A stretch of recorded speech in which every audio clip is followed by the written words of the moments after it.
Para a nossa reflexão de hoje, eu gostaria de compartilhar a palavra do Senhor que está em Mateus capítulo 7, versos 15 a 23. Mateus 7, de 15 a 23. Estamos encerrando a nossa série de mensagens do Sermão do Monte e gostaria de compartilhar, portanto, a palavra do Senhor. Mateus 7, de 15 a 23. Cuidado com os falsos profetas, que vêm a vós disfarçados em pele de ovelha, mas interiormente são lobos devoradores. Pelos frutos os conhecereis. Por acaso colhem-se uvas dos espinheiros ou figos de plantas com espinhos? Assim toda árvore boa produz bons frutos, porém a árvore má produz frutos maus. Toda árvore que não produz fruto bom é cortada e lançada no fogo. Portanto, vós os conhecereis pelos frutos. Nem todo o que me diz, Senhor, Senhor, entrará no reino dos céus, mas aquele que faz a vontade do meu Pai que está nos céus. Naquele dia, muitos me dirão, Senhor, Senhor, nós não profetizamos em teu nome não expulsamos demônios, em teu nome não fizemos muitos milagres? Então lhes direi claramente, nunca vos conheci, afastai-vos de mim, vós que praticais o mal. Esse mesmo texto, traduzido na Bíblia A Mensagem, uma tradução de Eugene Peterson, que é uma paráfrase, nós encontramos a seguinte versão, a seguinte tradução, muito interessante. Diz assim: tomem cuidado com os pregadores muito sorridentes. A sinceridade deles é fabricada. Eles não perderão nenhuma oportunidade para depenar vocês. Não fiquem impressionados com o carisma, procurem o caráter. Importa o que os pregadores são, não o que dizem. Um líder de verdade jamais irá explorar as emoções ou as economias do povo. As árvores doentes com seus frutos podres serão cortadas e queimadas. Saber a senha correta, por exemplo, Senhor, Senhor, não levará vocês a nenhum lugar comigo. O que se requer é obediência, é fazer o que o meu Pai deseja.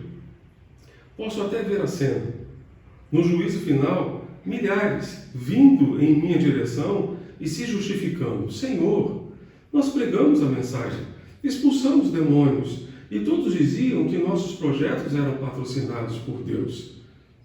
Sabem o que vou responder? Vocês perderam a oportunidade. Tudo o que fizeram foi me usar para virarem celebridades. Vocês não me impressionam nem um pouco fora daqui. Que Deus abençoe e aplique a sua bendita palavra aos nossos corações. Esta é a reta final do Sermão do Monte. Após essa afirmação de Jesus sobre os falsos profetas e sobre aquilo que deve acontecer no dia do juízo, ele termina o seu sermão com aquela parábola a respeito das duas casas.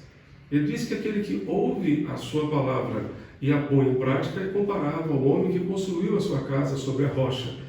Vieram os ventos fortes, as tempestades, bateram contra a casa, mas a casa persistiu, permaneceu de pé, porque estava muito bem edificada sobre a rocha. Da mesma forma, aquele que ouve a sua palavra, mas não a põe em prática, Jesus disse que é semelhante ao homem que construiu a sua casa sobre a areia. Vieram os ventos fortes, a tempestade bateu contra a casa e ela caiu, e grande foi a sua queda, porque não tinha base, não tinha sustentação. E então a sua queda foi tremenda, foi terrível. Jesus termina o seu Sermão do Monte falando sobre a necessidade de praticarmos a sua palavra, de vivermos a sua palavra e vivermos de forma verdadeira, não apenas na aparência, mas sobretudo na essência, naquilo que de fato somos diante do Senhor. O texto aqui fala a respeito dos falsos profetas. Jesus sabia que ele não permaneceria fisicamente com os seus discípulos para sempre, e que os seus discípulos estariam sujeitos a ouvir e até mesmo, infelizmente, a seguir falsos profetas descritos aqui, melhor dizendo, como pseudos profetas. São pessoas que aparentam ser profetas, mas não são. Profetas na Bíblia sempre foram pessoas usadas por Deus para proclamar a palavra de Deus, para dizer assim diz o Senhor. Sempre foram instrumentos de Deus para proclamar a sua palavra. Mas no Antigo Testamento, assim como existiram os verdadeiros profetas enviados por Deus, da mesma forma existiram falsos profetas. Falsos profetas. E no âmbito do Novo Testamento poderia acontecer a mesma coisa. No âmbito da igreja, hoje, em nossos dias, pode acontecer a mesma coisa. Os profetas falavam de acordo com aquilo que estava no coração e na mente de Deus. Os falsos profetas sempre falavam a respeito da sua conveniência, ou de acordo com a sua conveniência, de acordo com aquilo que estava na sua cabeça, e não no coração de Deus, não na mente de Deus.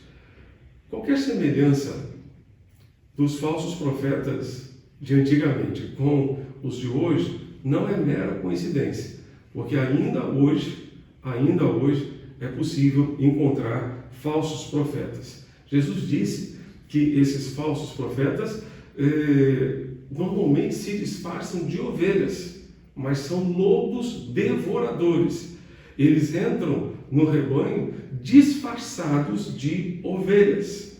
Disfarçados de ovelhas. Aparentam ser uma coisa que, na verdade, não são. Não são.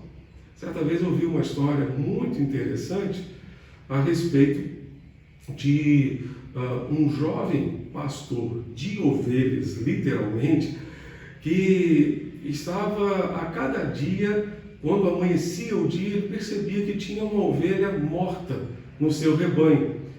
E ele já não sabia mais o que fazer. Não havia nenhuma peste, não havia nenhuma praga, nenhum vírus terrível no meio do rebanho, mas quase todos os dias uma ovelha amanhecia morta no seu rebanho. E ele então foi falar com um pastor mais experiente. E esse pastor lhe disse: existe um lobo no meio do seu rebanho. Ele disse: não é possível, eu conheço as minhas ovelhas, eu sei que elas são de fato ovelhas, não tem lobo algum no meu rebanho. O pastor antigo, o velho pastor, disse: existe um lobo no seu rebanho. Você vai fazer o seguinte: quando você recolher as ovelhas hoje, você apanhará a sua vara de pastor e você dará uma varada em cada ovelha. Pela reação da ovelha, você verá se existe ou não um lobo no meio do seu rebanho. E de fato aquele pastor seguiu o conselho do velho pastor. Naquele dia, quando ele recolheu no final da tarde as suas ovelhas no aprisco, ele então resolveu dar uma varada em cada uma daquelas ovelhas. As ovelhas, genuinamente ovelhas, elas se recolhiam, choravam até e entravam então no aprisco. Mas num determinado momento, aquele pastor, quando deu a varada, simplesmente o que ele viu foi um lobo feroz, disfarçado em pele de ovelha, que se voltou contra ele e quase o mordeu. E ele descobriu que ali no meio daquele rebanho existia um lobo devorador, que estava matando as ovelhas, que estava destruindo as ovelhas, que estava fazendo mal às suas ovelhas. Jesus usa essa parábola aqui, essa ilustração aqui.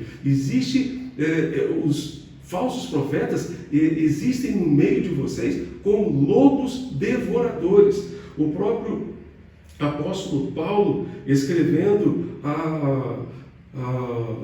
de acordo com Lucas, aquilo que Lucas escreveu em Atos capítulo 20, naquele momento em que ele se despede dos anciãos da igreja de Éfeso.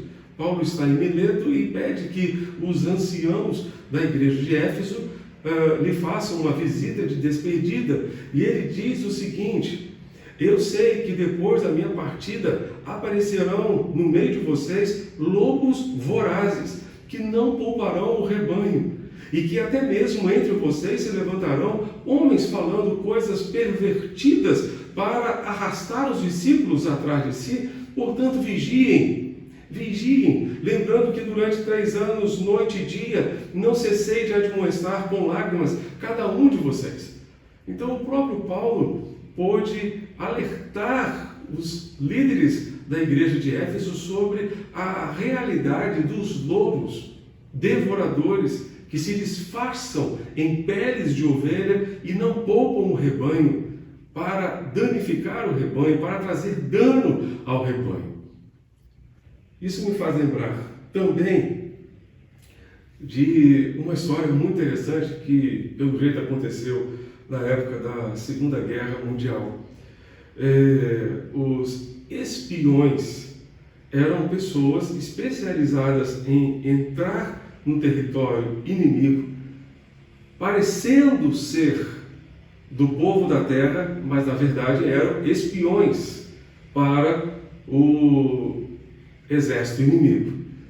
E aconteceu que um espião alemão resolveu então entrar na Inglaterra para certamente oferecer informações preciosas ao governo alemão. E ele conseguiu simplesmente se infiltrar no exército alemão. Um belo dia,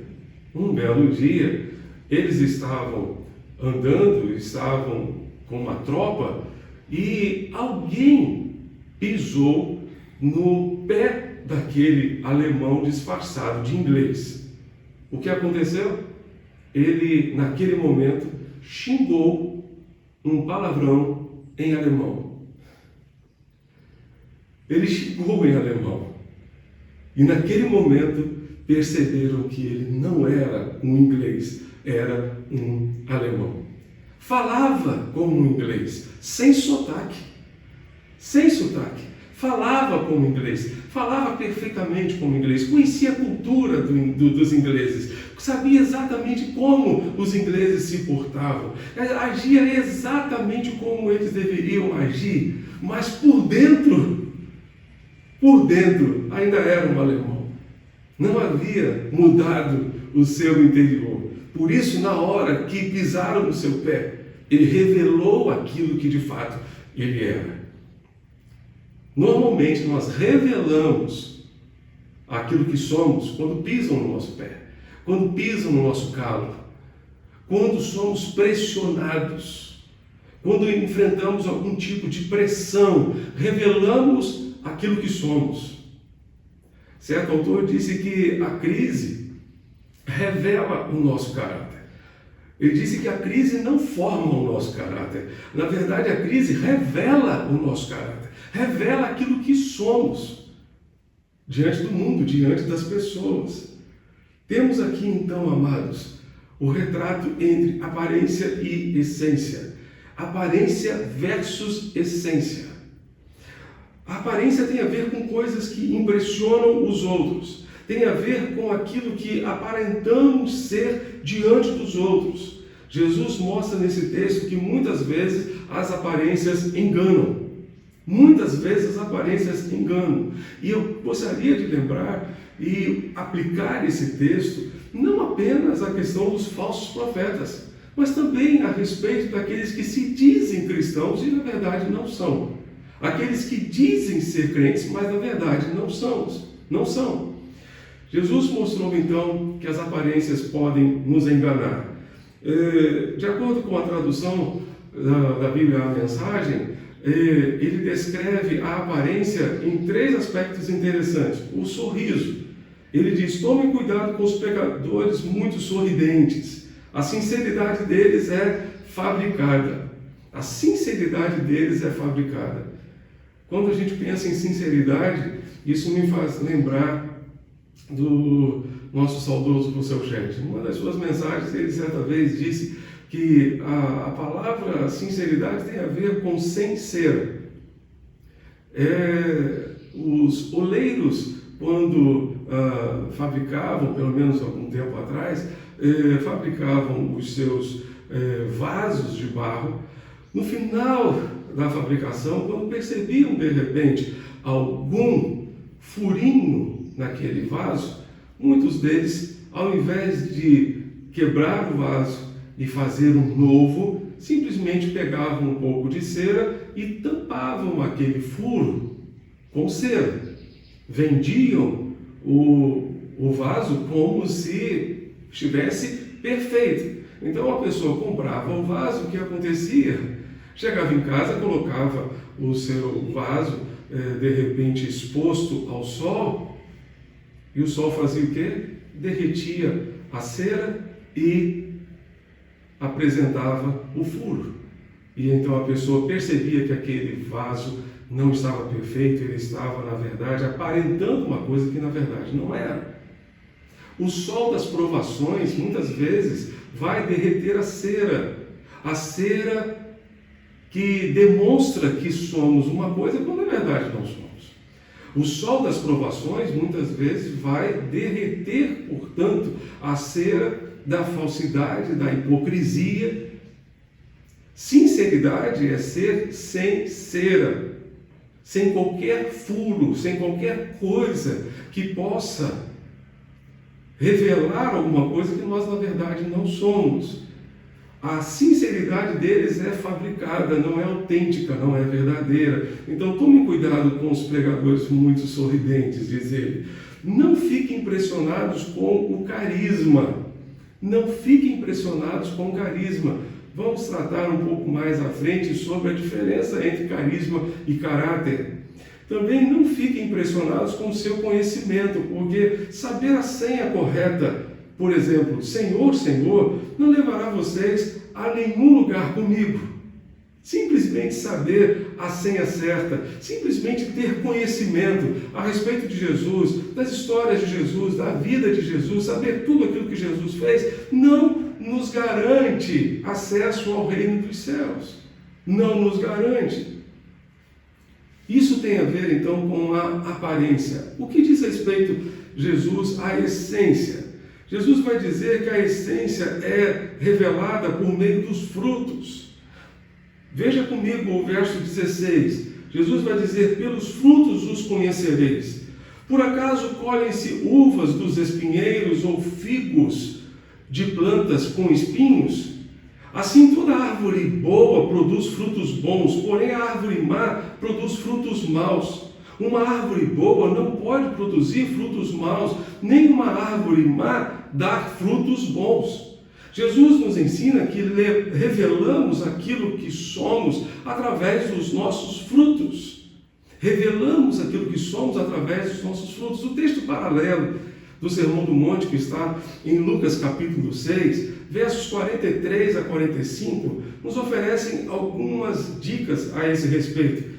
Lucas 6, de 43 a 45, ele diz o seguinte: não há árvore boa que dê mau fruto, nem árvore má que dê fruto bom, porque cada árvore é conhecida pelos frutos que produz. Porque não se colhem figos de ervas daninhas, nem se apanham uvas de espinheiros. Agora veja o verso 45. A pessoa boa tira o bem do bom tesouro do coração, e a pessoa má tira o mal do mau tesouro, porque a boca fala do que está cheio o coração. Então, Jesus está dizendo aqui que a pessoa boa tira o bem do bom tesouro do coração, e a pessoa má tira o mal do mau tesouro, porque a boca fala do que está cheio o coração.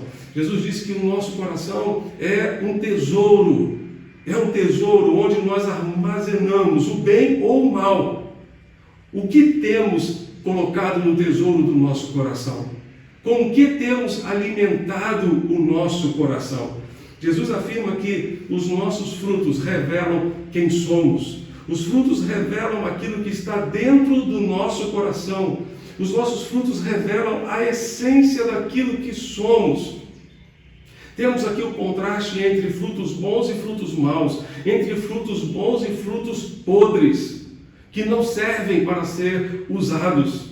Os frutos bons são as boas atitudes, são atitudes que glorificam a Deus, que exaltam o nome do Senhor, que glorificam o nosso Pai. São palavras que abençoam as pessoas, que as ajudam a se levantar do seu abatimento.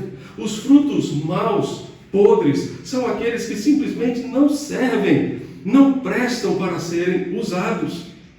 São atitudes contrárias aos propósitos de Deus, são palavras que ferem, que machucam as pessoas, não edificam, não transmitem graça a quem ouve e entristecem certamente ao Espírito Santo. Bom aqui é a mesma palavra utilizada por Mateus quando escreveu a parábola dos talentos, quando Jesus disse: bem está servo bom e fiel. Servo bom e fiel significa aquilo que é excelente, aquilo que é distinto, que é melhor, de bom caráter, de boa qualidade. Frutos bons são frutos de boa qualidade. Frutos maus, no sentido ativo, o mal que causa ou que pode ser causado a outras pessoas, de má índole, maligno, ímpio. No sentido passivo, significa tornado mal, mal em natureza ou qualidade, perverso, maldoso, moralmente, significa corrupto. Frutos maus. Os frutos bons são produzidos por árvores boas. Os frutos maus são produzidos por árvores más. Somos comparados a árvores boas e árvores más. Que tipo de árvore você tem sido, meu irmão? Os seus frutos são bons ou são maus? Dentro da sua casa, você tem produzido frutos bons ou frutos maus? Dentro da sua comunidade de fé, que é a sua igreja, você tem produzido frutos bons ou frutos maus? As palavras que saem da sua boca são palavras boas ou palavras más? As suas atitudes para com o seu próximo, para com os seus irmãos, para com as pessoas da sua convivência, na sua família, são atitudes boas ou atitudes más? As pessoas têm prazer em estar ao seu lado ou querem distância de você? Na sua vizinhança, no seu trabalho, os seus frutos são bons ou são maus? Outra qualidade da essência daquilo que somos tem a ver com o nosso caráter. Procurem o caráter, não o carisma. Temos aqui, então, esse contraste entre caráter e carisma. O carisma é o dom que recebemos do Senhor para desenvolver um ministério na sua igreja. Entretanto, o contraste entre carisma e caráter, cada dia aumentará na medida em que nos aproximamos do grande dia do Senhor, do dia do juízo e do fim dos tempos. O carisma é importante, é claro que é importante porque ele representa o dom que Deus nos deu, mas o carisma sozinho não se sustenta. O carisma sozinho não se sustenta. O carisma é necessário, pois não podemos exercer nossos ministérios na força da nossa carne, apenas dependendo da nossa própria capacidade, mas com a capacitação, com o carisma do Espírito Santo, com o dom que o Espírito de Deus nos concedeu. Entretanto, o carisma não se sustenta sem caráter. E muitos ministérios, não apenas pastorais, muitos ministérios ruíram simplesmente porque havia carisma, mas não havia caráter. A igreja de Corinto, por exemplo, tinha todos os dons, tinha todos os carismas, mas faltava caráter. Por isso tinha tantos problemas, tantas divisões, tanta carnalidade. Tinha carisma, mas não tinha caráter, tratado por Jesus, moldado por Jesus. Questões de caráter não tratadas, não resolvidas, comprometerão o seu ministério, meu amado irmão, minha querida irmã. Problemas do caráter não tratados, não resolvidos, comprometerão o ministério, seja ele qual for. Jesus nunca abriu mão do caráter. Jesus nunca negociou o caráter em troca de popularidade ou sucesso. Nunca, nunca. Em João capítulo 6, depois de pregar a palavra de Deus, a multidão, os seus ouvintes, todos os que o acompanhavam, está lá no final do capítulo 6 de João. Uma grande multidão o acompanhava. O que é que essa multidão disse? Duro é este discurso, quem pode ouvi-lo? E todos foram embora. E depois de todos terem ido, Jesus ficou sozinho com os 12 discípulos. E ainda lhes perguntou, vocês também não querem ir embora?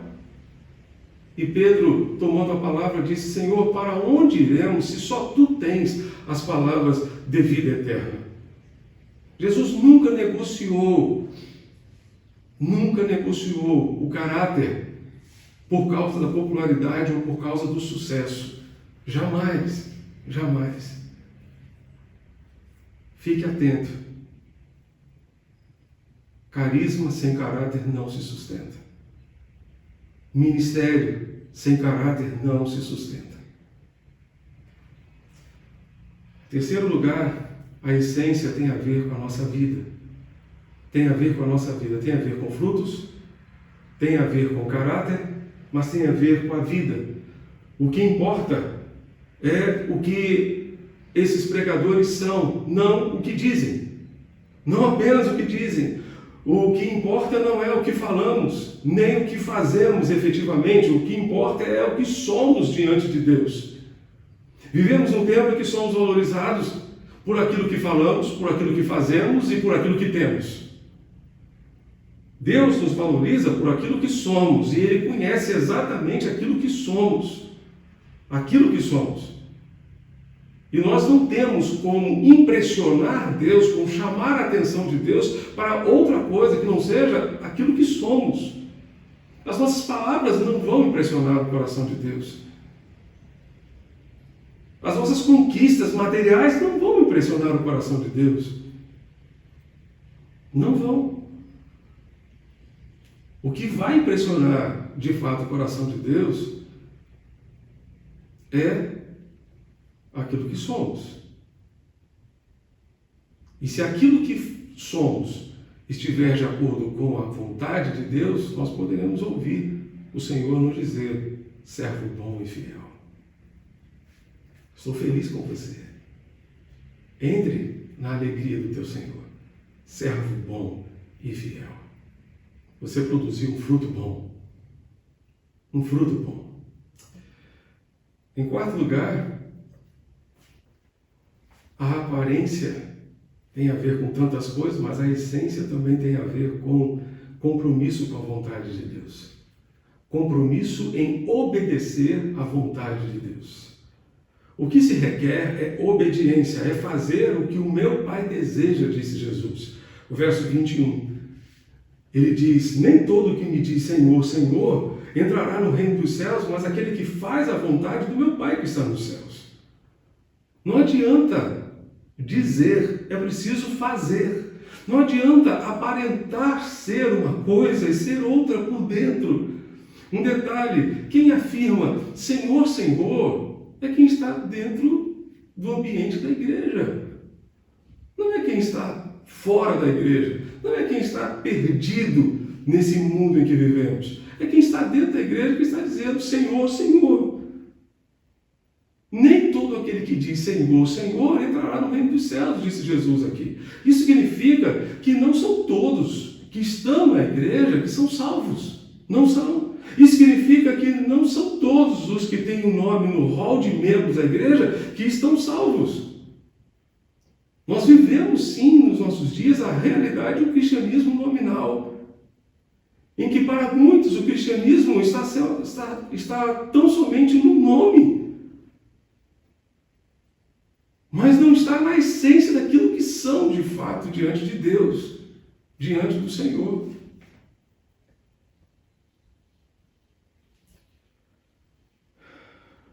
Quem sabe quem são os que estão salvos e não estão salvos? Eu não sei. Você também não sabe. Nós não sabemos. Coração é terra que ninguém passeia, mas Deus passa lá. Sempre Ele passa no nosso coração. Ele sabe exatamente qual é a essência daquilo que somos por dentro. Não apenas aquilo que nós aparentamos ser diante das pessoas, mas Ele conhece a essência daquilo que somos de fato por dentro. Só Deus conhece o nosso coração. Só Deus conhece o nosso interior. Portanto, Ele sabe qual é a verdadeira realidade de cada um de nós na sua presença. Quais são as consequências disso? Quais são as consequências para aqueles que vivem apenas uma vida de aparências e não focados na essência? Jesus disse: as árvores doentes com os seus frutos podres serão cortadas e queimadas. Posso até ver a cena no juízo final, milhares vindo em minha direção e se justificando: Senhor, nós pregamos a mensagem, expulsamos demônios, e todos diziam que nossos projetos eram patrocinados por Deus. Sabem o que vou responder? Vocês perderam a oportunidade. Tudo o que fizeram foi me usar para virarem celebridades. Vocês não me impressionam nem um pouco. Fora daqui. Nunca vos conheci. Nunca vos conheci. Jesus dirá a essas pessoas: nunca conheci vocês. Nunca tive um relacionamento com vocês. Isso me faz lembrar da parábola das 10 virgens. As 5 prudentes entram para a festa. As 5 insensatas vão procurar azeite para as suas lamparinas. E quando chegam, a porta já está fechada, mas mesmo assim elas batem na porta. E o noivo vem à porta para atendê-las. E elas dizem: nós queremos entrar também para a festa, queremos participar também. E o noivo simplesmente lhes diz: não conheço vocês. Não conheço vocês. Nós só conhecemos, ou melhor, nós só convidamos para a festa quem conhecemos. Jesus está dizendo, Jesus disse àquelas mulheres: eu não conheço vocês. Eu não tive um relacionamento com vocês. Vocês não tiveram comunhão comigo, não tiveram um relacionamento comigo. Não conheço vocês. Jesus nos conhece. Ele conhece. Em Apocalipse ele afirma simplesmente as 7 igrejas da Ásia Menor: eu conheço as suas obras, eu conheço a sua realidade de vida, eu conheço o lugar onde você habita, eu sei tudo a seu respeito. Jesus disse às 7 igrejas da Ásia Menor, está lá em Apocalipse 2 e 3. Deus não se impressiona com a nossa aparência, Ele se impressiona com a nossa essência, com a realidade daquilo que somos diante dEle. Diante dele, todas as coisas são como de fato são. Nada resiste aos seus olhos. Hebreus 4, verso 13, nos diz que todas as coisas estão descobertas e patentes. Estão nuas e patentes aos olhos daquele a quem temos que prestar contas. Nada resiste aos olhos do Senhor. Ele sabe tudo a nosso respeito. Podemos enganar as pessoas, mas jamais enganaremos a Deus, jamais enganaremos ao Senhor. Jesus termina o seu sermão dizendo: naquele dia muitos virão, dizendo: Senhor, nós profetizamos em teu nome, nós pregamos a mensagem, Senhor, nós expulsamos demônios, nós fizemos isso, fizemos aquilo. E Jesus lhes dirá: não conheço vocês, não conheço vocês. Aquele dia será um dia de prestação de contas. Quando o texto diz aqui a respeito desse dia, está se referindo ao dia do juízo. Esse dia chegará. O dia de prestação de contas chegará. Um dia a conta chegará. Não temos como fugir dela. Esse dia será um dia de alegria para muitos, mas certamente de tristeza e de lamento para tantos outros. Nesse dia teremos que olhar o rosto do Cordeiro de Deus. Todos nós teremos que comparecer diante do Cordeiro. Cada um estará na sua própria pele, para enfrentar o Cordeiro. Cada um terá que prestar contas diante do Cordeiro e de si mesmo. Não poderá prestar contas do seu filho, da sua filha, do seu pai, da sua mãe, do seu irmão. Terá que prestar contas tão somente de si mesmo. De si mesmo. Naquele dia. Naquele dia. A única coisa que valerá naquele dia será a nossa essência, não a nossa aparência. Não a nossa aparência. Por isso, gostaria de lembrar aos irmãos a respeito de algumas palavras do apóstolo Pedro, que diz: o juízo começará pela casa de Deus. O juízo começará pela casa de Deus, que somos nós. Ele disse mais: e se vocês invocam como Pai aquele que sem parcialidade julga segundo as obras de cada um, vivam em temor durante o tempo da peregrinação de vocês.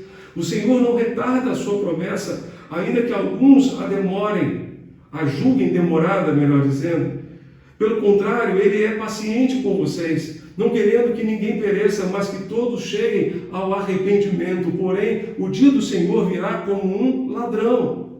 Uma vez que tudo será assim desfeito, vocês devem ser pessoas que vivem de maneira santa e piedosa, esperando e apressando a vinda do dia de Deus. Isso é o que Deus espera de mim, de você. Isso é o que Deus espera de cada um de nós. Que nos preparemos para aquele grande dia, vivendo hoje a essência de um relacionamento profundo, autêntico e verdadeiro com Deus. Não um relacionamento simplesmente para dar satisfação às pessoas. Não estando na igreja simplesmente porque outras pessoas estão, porque a família está, não apenas para satisfazer algumas pessoas, mas porque tivemos um encontro com Jesus, porque amamos a Jesus sobre todas as coisas, porque Jesus transformou a nossa vida e queremos adorá-lo, e queremos viver na presença dele, queremos melhorar a cada dia para chegarmos naquele dia melhores do que estamos hoje. Naquele dia, a única coisa que restará será a nossa essência, não será a nossa aparência. Existe alguma incoerência entre aparência e essência? Existe alguma incoerência entre aquilo que você aparenta ser e na verdade você é? Você precisa resolver isso agora com Deus. Você precisa tratar dessa situação agora com o Senhor. Em nome de Jesus. Em nome do Senhor. Deixe Deus tratar o seu coração, para que você de fato possa chegar naquele grande dia com seu coração em paz. Com seu coração em paz. Certo de que você poderá entrar na eternidade com Deus, com Jesus, para viver o restante da sua vida com Deus, porque você teve uma experiência genuína e verdadeira com Deus. Teve um encontro verdadeiro com o Senhor e Ele tratou o seu coração. E você não simplesmente aparentou ser um crente, mas você foi um crente de fato, autêntico na presença do Senhor. Feche os seus olhos e ore a Deus comigo. Vamos orar ao Senhor. Pai, muito obrigado. Muito obrigado a Deus por este momento precioso e pela Tua bendita palavra. Nós te rogamos, ó Deus, que Tu apliques aos nossos corações e que, ó Deus bendito, livra-nos.